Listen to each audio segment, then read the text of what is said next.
Meus amados irmãos, eu vos saúdo com a doce e gloriosa paz do Senhor. Somos gratos mais uma vez ao nosso Deus, porque Ele tem sido muito bom conosco. Tem nos dado esperança renovada. A Bíblia diz que o mundo jaz no maligno, mas nós somos cada vez mais esperançosos no Senhor. A Bíblia nos ensina que nós devemos olhar para frente. Em outra parte, no livro de Provérbios, diz que o justo deve andar olhando para cima, para se livrar do inferno que está embaixo. Então, se nós estamos olhando para frente e para cima, claro que é uma questão de tempo para que nós alcancemos a tão esperada salvação.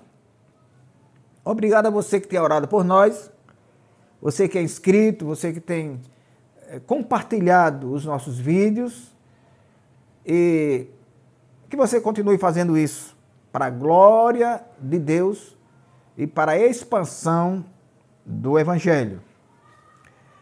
Convido você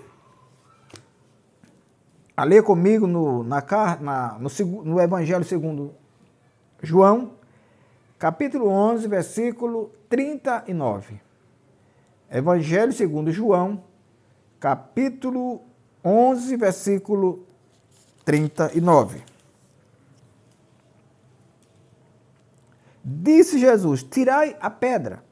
Marta, irmã do defunto, disse: Senhor, já cheira mal, porque já de 4 dias. Nosso tema é: tirai a pedra. Tirai a pedra. Pedra, num jargão popular, são empecilhos, são dificuldades, são tropeços colocados no caminho de alguém.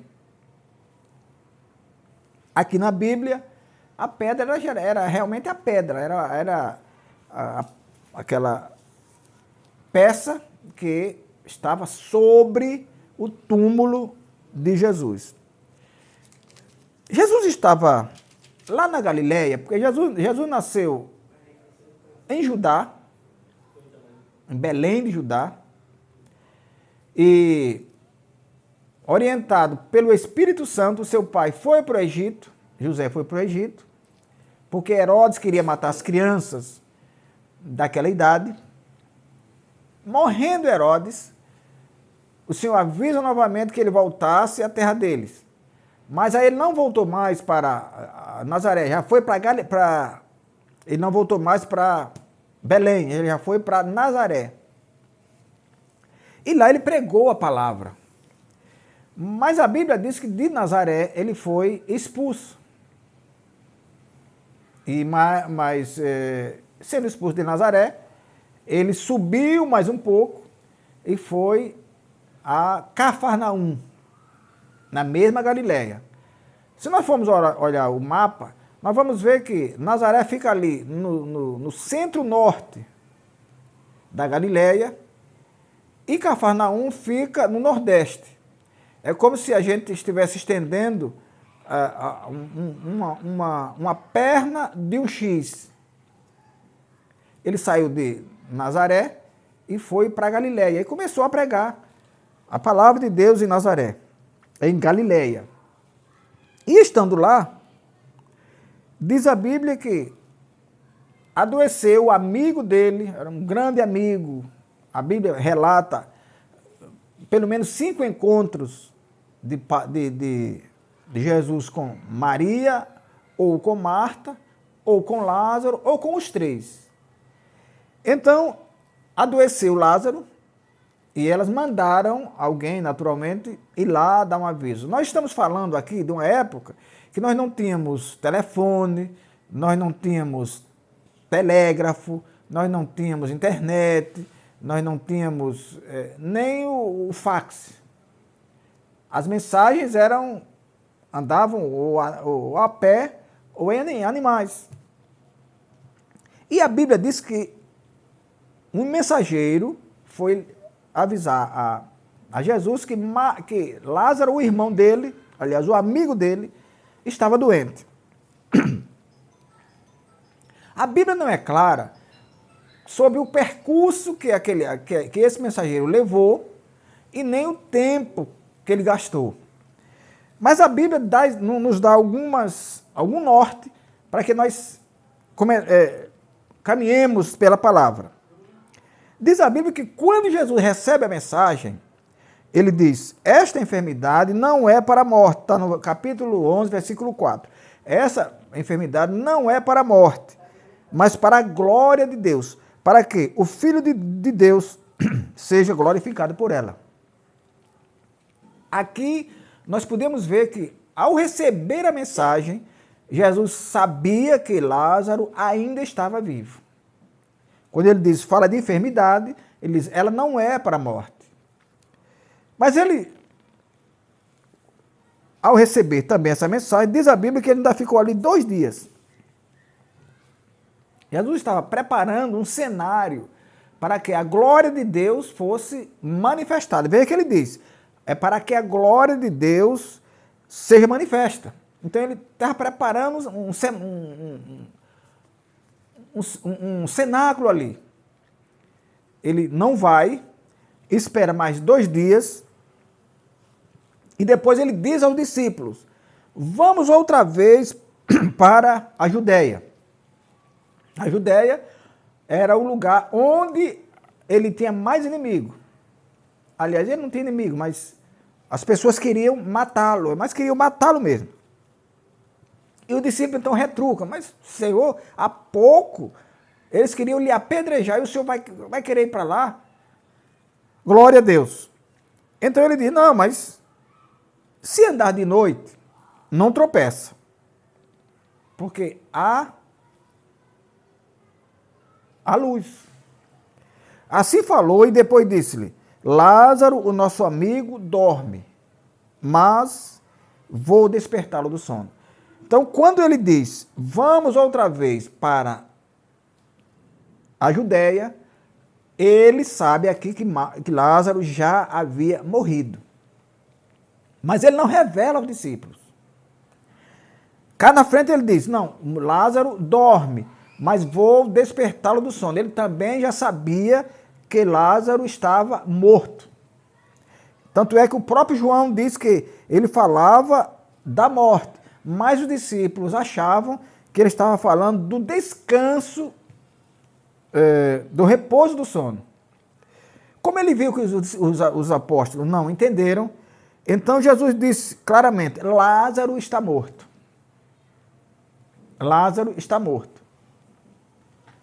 Então, quando ele descobre ali que Lázaro estava morto e que ele estava decidido a ir para a Judéia novamente, Tomé diz aos condiscípulos, vamos nós também para morrermos com ele.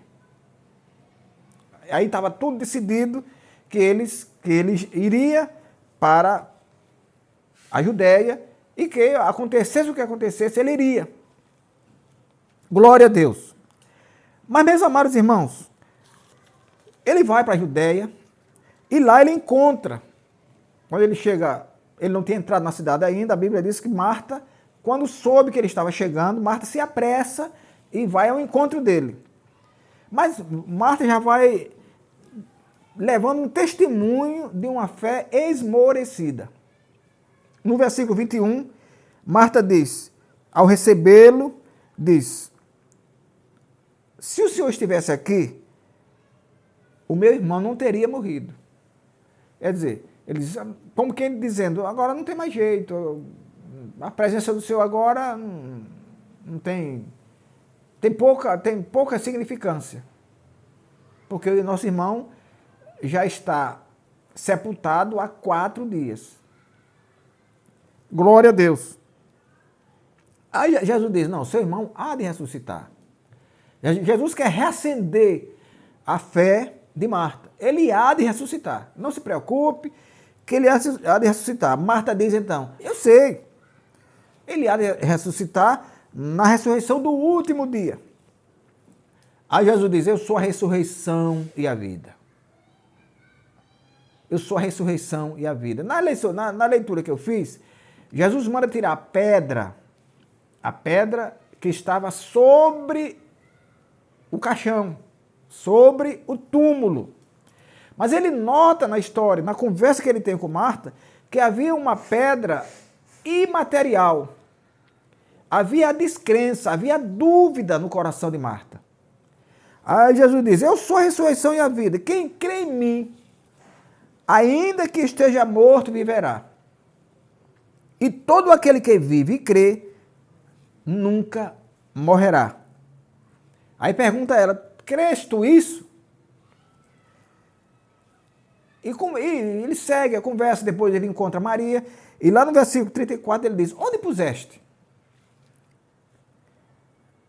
E aí Marta diz, vem e vê. Quando Jesus chega lá, meus amados irmãos, diz a Bíblia que Jesus chorou. Quanto era amoroso o nosso Jesus Cristo. Ele chorou. É claro que ele sabia o que ia fazer. É claro que ele sabia que Lázaro ressuscitaria, mas ele chorou em ver tanta incredulidade. Pessoas que tinham visto ele fazer tanta coisa, mas continuavam incrédulas. Marta incrédula, Maria incrédula também. Apesar de ser uma adoradora, também estava incrédula. E as pessoas que estavam ali, incrédulos mais ainda. Glória a Deus. Jesus estava ali então, diante, meus amados irmãos, de uma realidade triste. Jesus estava ali diante da tumba, da realidade da tumba. E um corpo adormecido há 4 dias, cheirando mal, como eles mesmos disseram. A tumba e um corpo adormecido, cheirando mal, há 4 dias. Mas nada que Jesus queira fazer que não tenha possibilidade de fazer. Tudo que Jesus quer fazer, ele faz. Até o próprio Paulo diz, posso todas as coisas naquele que me fortalece. Jesus, então, é quando ele diz, tirai a pedra. E Marta retruca com aquela fé esmorecida. Senhor, já cheira mal. Senhor, já é de 4 dias. Jesus repreende então, não te hei dito, Marta, que se creres verás a glória de Deus? Tiraram a pedra. Tiraram a pedra. Porque quando Jesus diz, tirai a pedra, ele não se referiu a uma pessoa. Quando ele diz tirai a pedra, ele está ali conjugando o verbo tirar no imperativo afirmativo. Aí a Bíblia diz que tiraram a pedra. E Jesus, com a sua voz poderosa, ele levantou os olhos ao céu e disse, Pai, graças te dou porque me houveras ouvido. Eu bem sei que sempre me ouves, mas eu disse isso por causa da multidão que está ao redor, para que creiam que tu me enviaste. E dizendo isso, diz, Lázaro, vem para fora. Glória a Deus. Meus amados irmãos, eu quero dizer a você que já foi para a igreja, aceitou a Jesus, se de verdade ou não, você quem sabe, já cantou num grupo, quem sabe já evangelizou, quem sabe até já foi auxiliar de trabalho, ou quem sabe já foi até ministro da palavra. Mas um dia você permitiu que uma pedra atravessasse o seu caminho. Que são as dúvidas, as incertezas. Isso atravessou no seu caminho, você perdeu o norte. Você perdeu o rumo da caminhada. A pedra continua até hoje no seu caminho, no seu coração. A pedra que impede que você creia nas coisas de Deus, que você rejeite o mundo. Essa pedra tem lhe afastado do Senhor. Mas nesse momento eu quero lhe dizer, volte-se para Ele.